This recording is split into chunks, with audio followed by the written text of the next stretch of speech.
I'm Lisa Berberette, the Pumpkin Lady, and this series of YouTube how-to videos to celebrate my 10th anniversary as a pro carver is all about the basics of pumpkin carving. Now, in our first two videos, we talked about picking out the perfect pumpkin and degooing the pumpkin. Now, that kind of gross process, but a little bit fun, is over with. It's time to do part 3, which is applying the pattern. Now, I've already chosen one of my patterns. This is from www.pumpkinlady.com. This is actually one of the free patterns on there, so you're welcome to go and download it. And we're going to do this pattern and carve it onto our pumpkin. Now, before we tape it onto the pumpkin, here's a little trick. As you can see, pumpkins aren't square. They're not flat. They don't match my cute little shaped piece of paper. So, and I know everybody panics at this, don't start ripping your pattern. It's okay. A little smile's not going to turn to a frown. Nobody's going to start crying. You can warn the kids before you start doing this. But what happens is, as I make these little tears around, it's going to make it nice and easy to conform that right to the shape of my very round and groovy pumpkin. So now that I have it torn, I'm going to find generally, well, this is a nice round pumpkin, but it has a little bit of a flatter side right here. We're going to put it on that side, just because it'll make it a little bit easier to put the pattern on and carve it out.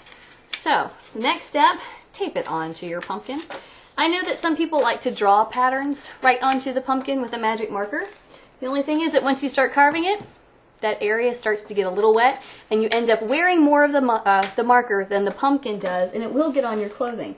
So I still kind of like the old-fashioned way of taping the pattern right on, and we're going to poke it out. Now, a lot of the tools kits come today, find my tools here, with these little poking tools. Now, some people use thumbtacks or pins or nails, but these come in the kit, and now they are a little sharp, so you gotta be careful if you have little ones around, because they're meant to poke the pumpkin and not the kid next to you.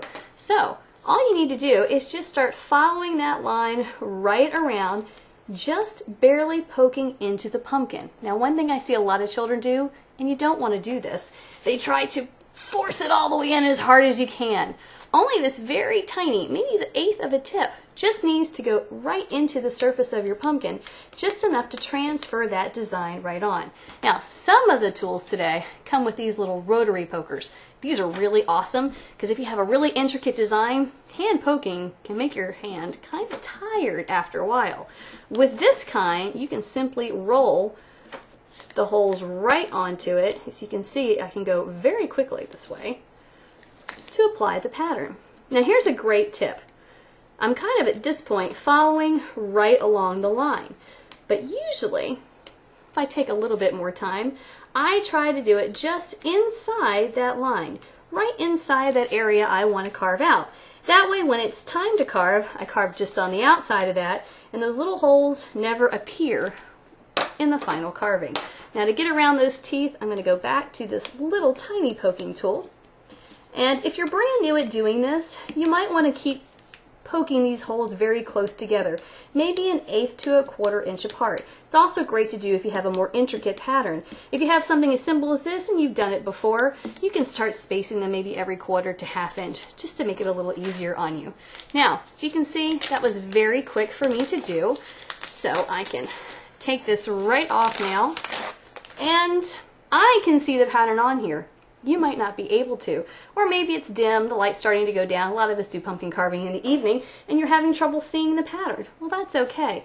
Take a little flour, cornstarch, or baby powder, and if you rub it into the design, like magic, all those little holes will start to pop right off the pumpkin. And now you can see exactly where you need to carve. And this pumpkin is ready for the next step of using these little carving saws to carve out the perfect pumpkin. So stay tuned for our next video, and I'll show you how to do that. Until then, if you would like to get this pattern, please visit www.pumpkinlady.com for that pattern, and there's about 100 or so more on there. I'm Lisa Berberette, the Pumpkin Lady. Happy carving!